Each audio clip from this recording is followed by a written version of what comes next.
ಎಲ್ರಿಗೂ ನಮಸ್ಕಾರ. Piece box YouTube ಚಾನಲ್ಗೆ ಸುಸ್ವಾಗತ. ನಾನು ನಿಮ್ಮ ಲೀಸಾ ದಯಾನಂದ್. ಇಷ್ಟು ಬೆಳಿಗ್ಗೆ ಎಲ್ಲಿಗೆ ಹೊರಟಿದ್ದೀನಿ ಅಂತ ಯೋಚನೆ ಮಾಡ್ತಿದ್ದೀರಾ? ಬನ್ನಿ, ನಿಮ್ಮನ್ನ ಕರ್ಕೊಂಡು ಹೋಗ್ತಿದ್ದೀನಿ ನಾನು. ನಾವು ಫೈನಲಿ ಬಂದ್ವಿ ಇವಾಗ ಸರ್ಕಾರಿ ಹಿರಿಯ ಪ್ರಾಥಮಿಕ ಶಾಲೆ ಅಲಂತಾಯ ಗೋಲಿತೊಟ್ಟಿಗೆ. ಈ ಶಾಲೆ ಇವಾಗ 100ನೇ ವರ್ಷವನ್ನು ತುಂಬಿಸಿ ಶತಮಾನೋತ್ಸವವನ್ನು ಆಚರಿಸ್ಕೊಳ್ತಾ ಇದೆ.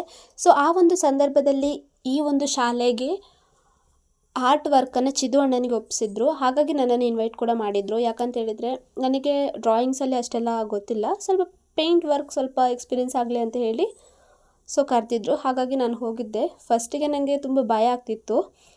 ಅದಾದ ನಂತರ ಸ್ವಲ್ಪ ಅಡ್ಜಸ್ಟ್ ಆದೆ. ಚಿದು ಅಣ್ಣ ಹೇಳಿಕೊಟ್ರು. ಫೈನಲಿ ನಾನು ಸ್ವಲ್ಪ ಕಂಫರ್ಟ್ ಆದೆ. ಅಲ್ಲಿನ ಮಕ್ಕಳೆಲ್ಲ ತುಂಬ ಫ್ಯಾನ್ಸ್ ಆಗಿಬಿಟ್ರು ನನಗೆ. ಎಲ್ಲ ಬಂದು ಕೇಳ್ತಿದ್ರು, ಅಕ್ಕ ಏನು ನೀವು ಪೇಂಟ್ ಹೊಡಿತಿದ್ದೀರಾ ಅಂತ. ಫೈನಲಿ ಖುಷಿ ಆಯಿತು ಆ ಮಕ್ಕಳ ಜೊತೆ ಮಾತಾಡ್ತಾ ಕೆಲಸ ಮಾಡಲಿಕ್ಕೆ. ನೋಡಿ, ಚಿದು ಅಣ್ಣ ಈಗ ಪೇಂಟ್ ರೆಡಿ ಮಾಡ್ತಾ ಇದ್ದಾರೆ. ಸೊ ಅದಕ್ಕೆ ಪೇಂಟ್ ಮಾಡಲಿಕ್ಕೆ ಎಷ್ಟು ಚೆನ್ನಾಗಿ ಬಿಡಿಸಿದಾರಲ್ವ. ಫೈನಲಿ ಟಚ್ ಕೊಡ್ತಾ ಇದ್ದಾರೆ.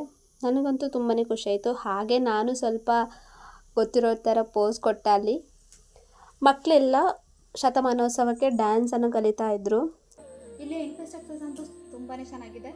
ಅದಕ್ಕಿಂತ ಮೇಯ್ನ್ ಆಗಿ ವಿವಿಧ ಶೈಲಿಯ ಆಕರ್ಷಣೀಯ ಚಿತ್ರಗಳು. ಸೊ ನಾನೊಬ್ಬಳೆ ಕಣ್ತುಂಬಿಸ್ಕೊಳ್ಳೋದಲ್ಲ, ನಿಮಗೂ ತೋರಿಸ್ತೀನಿ, ಬನ್ನಿ. ಈ ಚಿತ್ರದ ವಿಶೇಷ ಏನೆಂದರೆ ಪಶ್ಚಿಮ ಘಟ್ಟದ ದಟ್ಟ ಅರಣ್ಯವನ್ನು ಇಲ್ಲಿ ತೋರಿಸಲಾಗಿದೆ.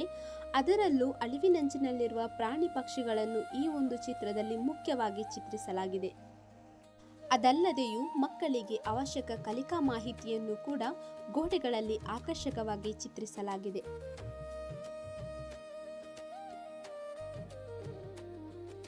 ಇದಿಷ್ಟು ತರಗತಿಯ ಒಳಭಾಗದ ಆಕರ್ಷಕ ಚಿತ್ರಗಳಾದರೆ, ಹೊರಗಡೆ ಇನ್ನಷ್ಟು ಕಣ್ಸೆಳೆಯುವ ಚಿತ್ರಗಳನ್ನು ಇಲ್ಲಿ ಚಿತ್ರಿಸಲಾಗಿದೆ. ನಮ್ಮ ಹುಲಿರಾಯ. ಈ ಚಿತ್ರದ ವಿಶೇಷ ಏನೆಂದರೆ ನಾವು ಎಡದಿಂದ ಬಲಕ್ಕೆ ಹೋದರೂ ಬಲದಿಂದ ಎಡಕ್ಕೆ ಹೋದರೂ ಈ ಹುಲಿರಾಯ ನಮ್ಮನ್ನೇ ನೋಡುತ್ತಿರುವಂತೆ ಭಾಸವಾಗುತ್ತದೆ. ಇದು ಐತಿಹಾಸಿಕ ಹಿನ್ನೆಲೆಯನ್ನು ಒಳಗೊಂಡ ಆಲಂತಾಯ ಶಾಲೆಯ ಹಳೆಯ ಕಟ್ಟಡದ ಚಿತ್ರಣವು ಹೀಗಿತ್ತೆಂದು ಈ ಚಿತ್ರಣದಲ್ಲಿ ತೋರಿಸಲಾಗಿದೆ.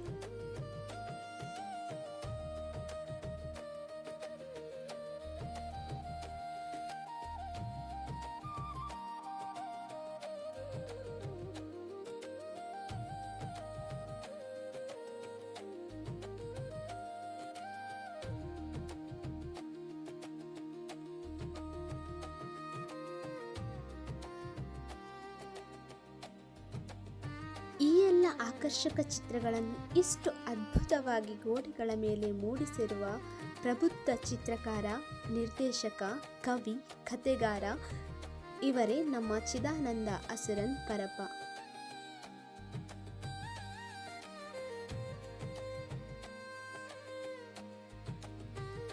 ನಮ್ಮ ಪುಷ್ಪರಾಜ್ ಅವರು ಕೂಡ ಬಂದರು ನಮ್ಮ ಜೊತೆ ಜಾಯ್ನ್ ಆಗಲಿಕ್ಕೆ.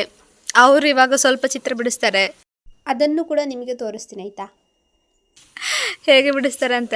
ಪಾಪ, ಅಯ್ಯೋ ಸುಸ್ತು ಆಗಿ ಬಾಡಿ ಹೋಗಿ ನಮ್ಮ ಪುಷ್ಪರಾಜರು ಬಂದರು.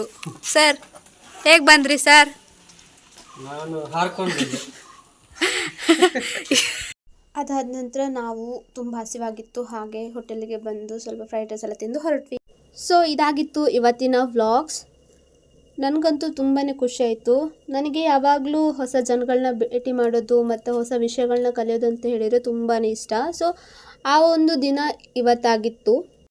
ನೆಕ್ಸ್ಟ್ ವಿಡಿಯೋದಲ್ಲಿ ಬರ್ತೀನಿ ಅಂತ ಹೇಳ್ತಾ ಇಲ್ಲಿಗೆ ಈ ವ್ಲಾಗನ್ನು ಎಂಡ್ ಮಾಡ್ತಾ ಇದ್ದೀನಿ. ಈ ವಿಡಿಯೋ ಇಷ್ಟ ಆದಲ್ಲಿ ಶೇರ್ ಮಾಡಿ, ಲೈಕ್ ಮಾಡಿ, ಕಮೆಂಟ್ ಮಾಡಿ, ಮೇಯ್ನಾಗಿ ಸಪೋರ್ಟ್ ಮಾಡಿ, ಆಯಿತಾ? Thank you so much. ನಮ್ಮ ಚಾನಲನ್ನು ಸಬ್ಸ್ಕ್ರೈಬ್ ಮಾಡಿ, ಹಾಗೆ ಪಕ್ಕದಲ್ಲಿರುವಂತಹ ಬೆಲ್ ಐಕನನ್ನು ಕ್ಲಿಕ್ ಮಾಡಿ. ನಾನು ಮಾಡೋ ಪ್ರತಿಯೊಂದು ವಿಡಿಯೋ ನಿಮಗೆ ನೋಟಿಫಿಕೇಷನ್ ಮುಖಾಂತರ ಬರುತ್ತೆ.